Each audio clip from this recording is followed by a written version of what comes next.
Okay, can you hear? So we were talking about the officer and the bullshit that was going on. Can you say something a little bit more? Well, you have what they call the lifers. These are people that made a career out of the military. These were people that would do things like have their men rush a machine gun nest because they wanted to get a medal.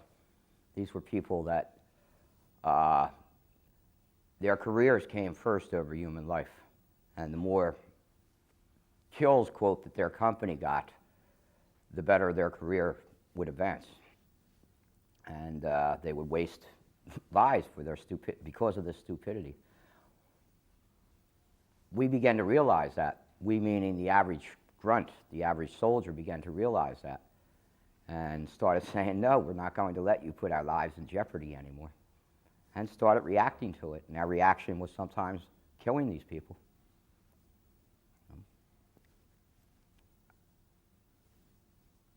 I'm not going to say that that was right, because it wasn't. But at the same time, I'm going to say perhaps some of them needed not to be in that situation. Perhaps some of them learned a lesson before it was too late. Some of them didn't. Some of them were killed. And what about the media and the officers? You know, did they have, like in the Second World War, a public relations system in order, for instance, General MacArthur during the Second World War, he was always waiting for the photographer, you know, before stepping down. Well, I think General Westmoreland did the same thing. I think you also have what they called your 5 o'clock follies. You have to recognize that I feel a lot of the war correspondents during the Second World War actually went out into the bush with the people, with the men. I don't think that happened to that extent in Vietnam. I think most of the people lived in Saigon or Da Nang and would have the 5 o'clock follies. There were some certain people that did go out in the field, but I feel by and large the media was fed a line and bought it hook, line, and sinker. I don't think it was until actually the media back here in America started to expose the war. I mean, it wasn't exposed by the media that were actually in Vietnam. The Pentagon Papers, Seymour Hersh, about the My Lai incident. These were all things that happened back here in the United States. The media, I felt, should have known and should have been able to report a more accurate description of what was going on in Vietnam. And I think what they did was buy right into the military and, quote, in a way, again, glorify the war. I mean, they tried to do the same. That one shot, I always remember one of the things that made me go into the service was watching that shot of the Marines putting up the flag in Iwo Jima. That was an image that a lot of us grew up with. And I think the media in Vietnam tried to portray the Khe Sanh incident. Here are these guys, you know, under all this tremendous pressure and stress and being bombed every day and still holding out. I think tried to create that same situation that they did in Iwo Jima. The problem was it didn't work in Vietnam. I felt that most of the media over there were young, and for them it was their generation. They wanted to see what it was like as a correspondent. I don't feel they did a very good job of it, though. I also feel that people say that the media was censored in Vietnam. I don't agree with that. I think the media censored themselves. That it wasn't America, the government that censored them as much as the media themselves censored themselves about what was really going on over there. I think if the media from the beginning had been telling the truth, perhaps that war would not have lasted as long.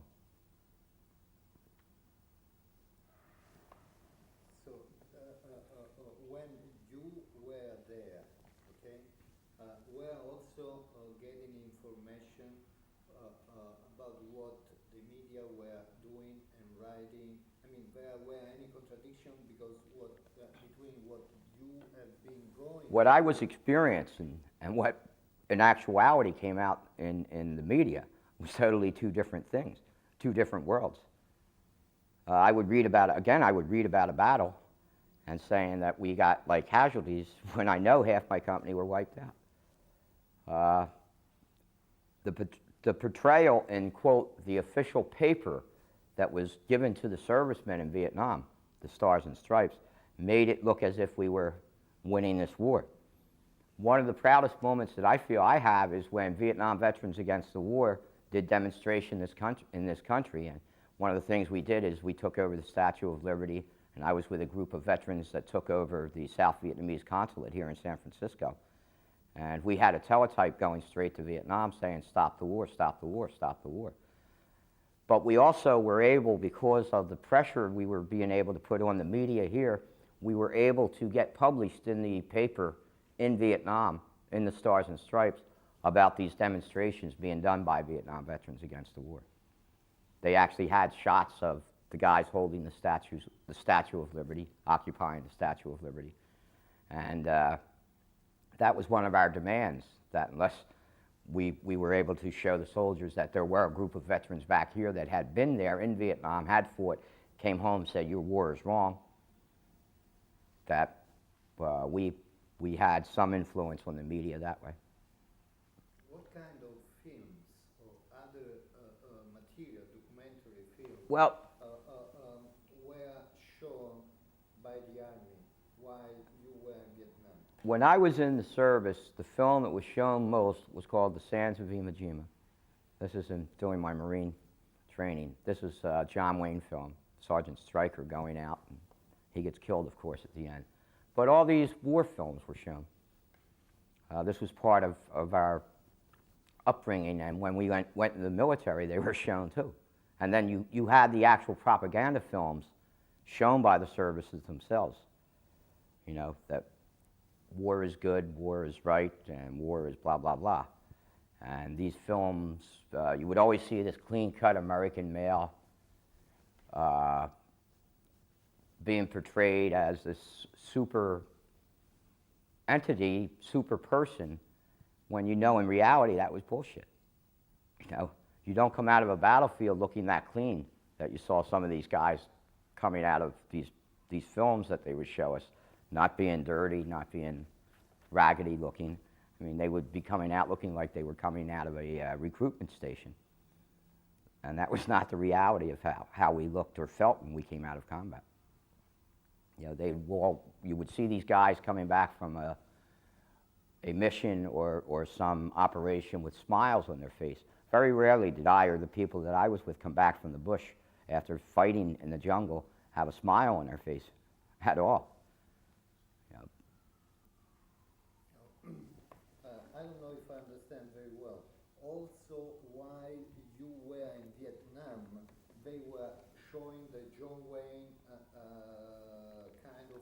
I mean, we were in, when we would come back from the bush in Da Nang, we would have an area that we would go to. They'd have a big movie screen.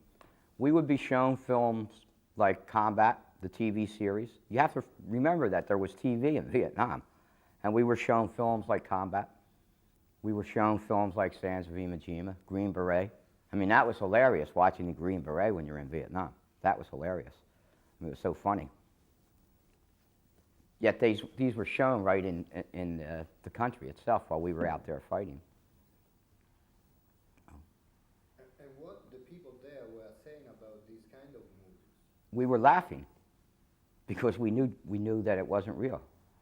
We were actually laughing. I mean, it was funny to us to watch Combat and to watch, you know, Sands of Iwo Jima or Green Beret. It was funny to us because that was not the reality we were seeing every day. And what about show business coming to Vietnam? I remember Bob Hope and Martha Ray coming there. Martha Ray doing Hello, Dolly. And I remember Bob Hope coming, and I was with, we were with what they call reactionary force. And we were watching Bob Hope on the stage, and my battalion got called out to go back out and fight. And I remember us all getting up and throwing our beer cans on the stage of Bob Hope. I mean, we felt it was ridiculous. They would It was very sexist, too. They would bring all these women out with these scanty attire, dancing all around. You know, and these guys would all be gaga-eyed, lusting after these. It was very sexist. Yeah, you know, Bob Hope made millions and millions of dollars from Vietnam. They would film him doing all these productions, then they would show it back here in the United States. And I personally have an intense dislike for Bob Hope. I think he used war to make his own image better. He used war to make money off of us. So, you know, I think that a lot of the people that went over were just as naive as the soldiers. I think a lot of the women that went over there, the USO troops, I think they were just as naive as the soldiers, in the sense that they were also being used. They believed that they had to go over and, quote, cheer up the troops. But when you look back on it, when I look back on it now, I think they were just as used as we were. I mean, you mentioned sex. Mm-hmm. Okay? So what about sex and drinking? In which way sex has been used by the Army? It depended on where you were. Most GIs used prostitutes. There was a difference between the type of, quote, prostitute I would see when I came back or right in the bush than the people that were in the rear. You had all these bars in the cities where you had these bar girls working. Most of the women working in these establishments were people from a peasant background, and that was the way they were supporting their family. So they were exploited too. I mean, what does sex in any war is something that becomes mentally masturbating yourself almost. You would use another human body to relieve your own tension sexually, but it meant nothing to you. It meant nothing to you. But it was human nature to try and satisfy these needs. There were areas where the prostitutes were given medical checkups to see that they didn't have venereal disease. This was very common over there, of medics going in, checking them out, and seeing that they didn't have a venereal disease. There were areas where there were, quote, whorehouses that were just for officers and just for enlisted men.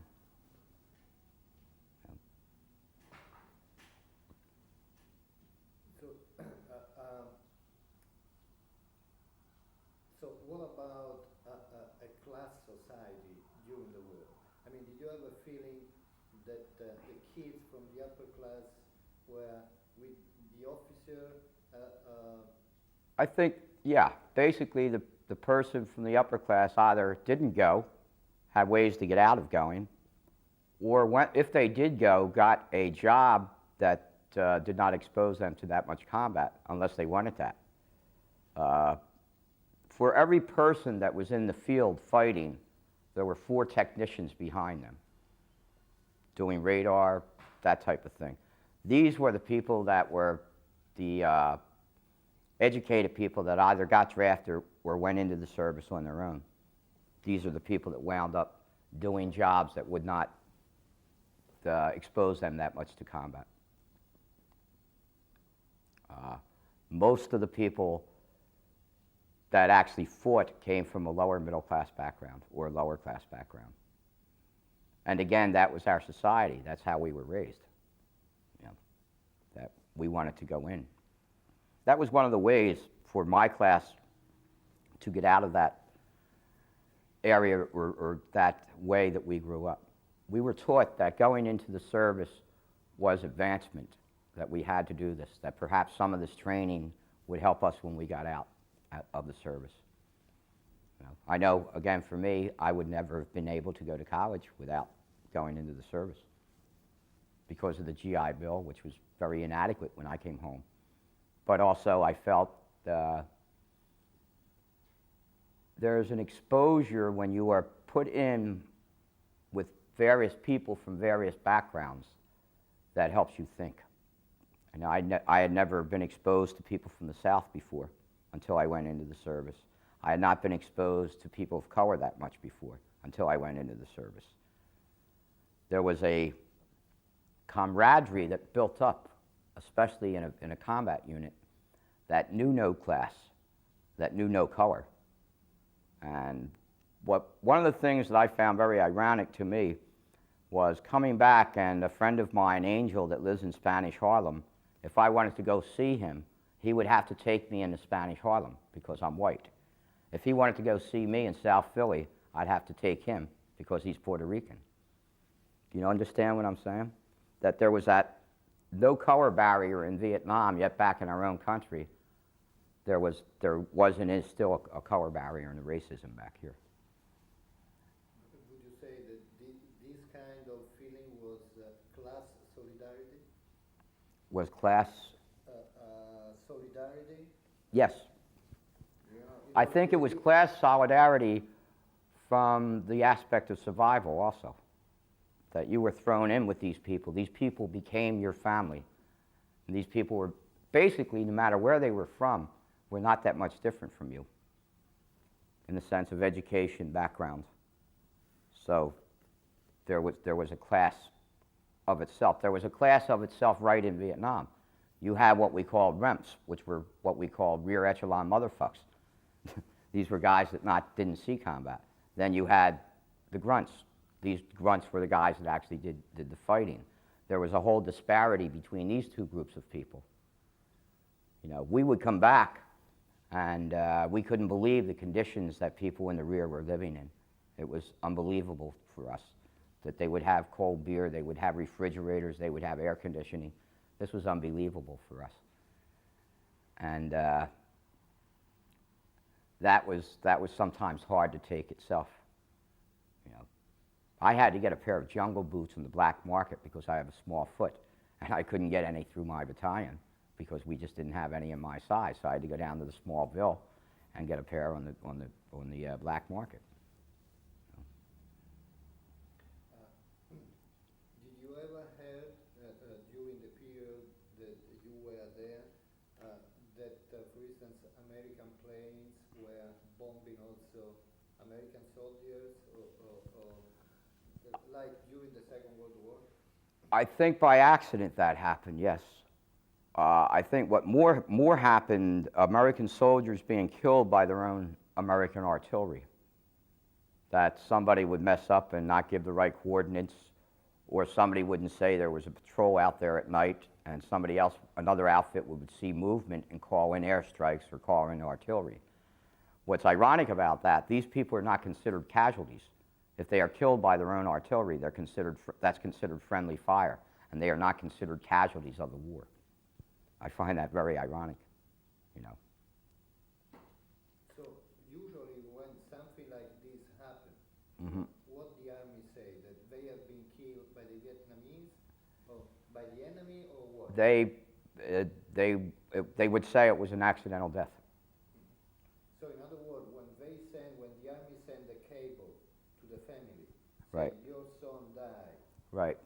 they say your son They did not say. in combat? No, or what? that's the thing they did not say. They did not say your son died in combat.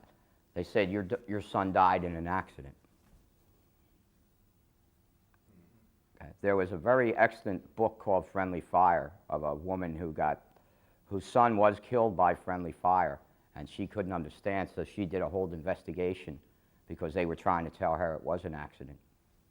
And she did a whole investigation to find out that it was our own people that killed him. So you felt like an interchangeable parts, like a number. Yeah. treatment, the difference between officer and soldiers. The soldier have a name, and officer have a name, Right. and the soldier is just a number.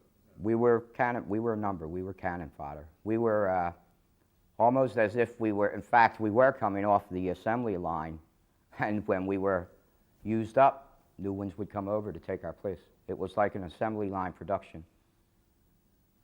That here you had a group of young men that believed in it. When they were used up, let's send another group over. It was, in that way, an assembly line of death.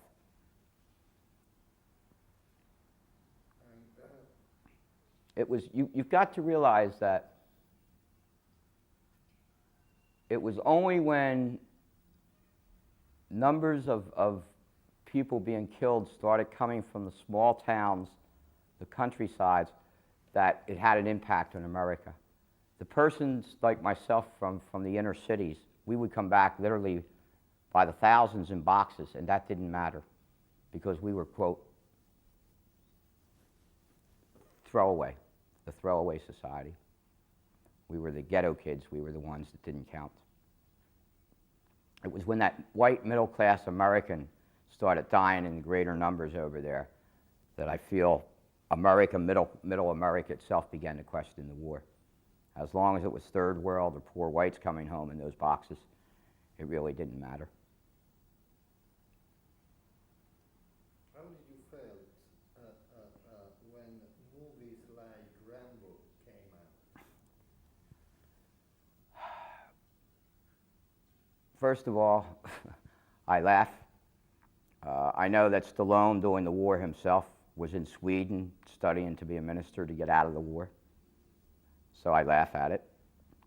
I'm also frightened by it because I see these young 18, 19-year-old or 14, 15, 16, 17-year-old kids looking at a movie like this and seeing this guy doing all this heroic stuff and not getting hurt at all. Come on. Yet this is going to brainwash a person into going into the service. I think most of the movies that I've seen about war, even those, quote, anti-war movies, still glorify war. I still speak at high schools against going into the service. And it's invariable that you always have a young kid that comes up to you after you've spoken and asks you, what was it really like in combat? What was it really like? Did you ever kill anybody? What was it really like? And you feel frustrated because it sometimes seems that your point is not being gotten across. What is getting across is only, quote, that you were in combat and you survived. And that's frightening to me. These movies just set up another generation of people to go into the service.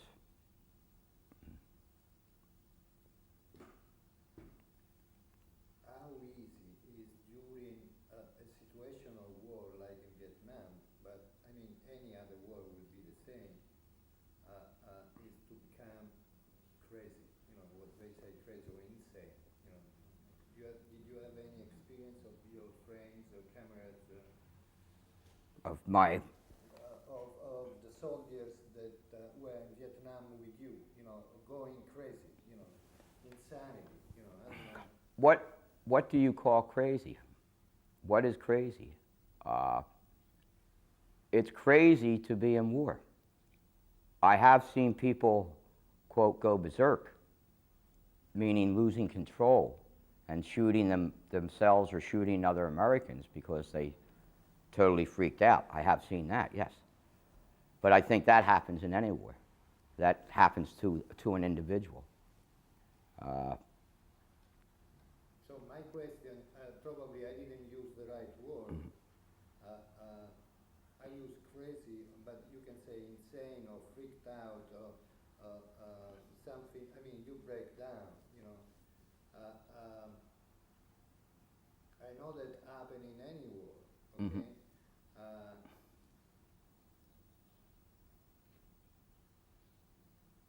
How come, you know, that you freak out? You know, I mean, the impact with war must be so strong, you know, that it's very difficult to keep the balance. You know? They say that Vietnam produced fewer psychiatric casualties than any other war. And I feel that had to do with the survival, the bonding that went on in Vietnam. You became very close to your people, even though you didn't want to be, you became very close. So you would look out for each other. And if you saw somebody going off the deep end, you would try and pull him back, and you would protect that person until he was over that period, because all of us went through that. You know, there were times when I was so depressed over there, I felt that I was going off the deep end, and people would protect me. There were other times when I would have to protect them. I did see people go insane, yes. That we had to medevac out tied down on a stretcher because they were totally gone. Their minds were so devastated, so shattered by that they were no longer with us mentally. That was few and far between. I saw few people do that, though. I think most of us went crazy one time or another over Vietnam, but we helped each other to pull ourselves through that period of time. The ones that we had to medevac out were the ones that were gone probably forever, that these people would never come back, that their mind was so shattered by it. What about drinking and drugs? We had, again, I'm laughing because you had two categories in Vietnam. You had the lifers and the juicers, or the heads and the juicers. And the juicers were the guys that used to drink a lot. They were mostly the lifer. The younger guys, a lot of us smoked a lot of dope over there, yeah. You could get any drug you wanted in Vietnam. Incredible what you could get in Vietnam. You could get anything from pot to heroin to cocaine to any drug you wanted, speed. I remember part of my job as being a medic, I had to give out amphetamines to the Marines going out night patrol as part of my medic job so that they would not fall asleep when they were out in night ambush. And this was legal for me to do. I mean, it was sanctioned for me to give these guys the speed. But you could get any drug you wanted over there. In my company, there was very, very little use of drugs when you were actually in the bush. When you came back to the rear, yes, there was a lot of use of drugs. But you would have, say, one hooch over here where all the booze was, and guys would go in there and just drink. And you'd have another hooch over here where guys would just be sitting there smoking joint all the time. It was a psychedelic war. It was our first psychedelic war. I remember sometimes we get stoned, and I'd sit up on top of this bunker when we were in the rear, and we would watch Puff the Magic Dragon. Puff the Magic Dragon was this gunship that would shoot bullets so fast that it would be like a light show. And we would sit there stoned to the max watching this gunship go in and do an operation. And far out, look at this, look at that, look at the lights in that one. And that was craziness too. That was crazy. But, you have to look. You have to look whether it was drugs or alcohol.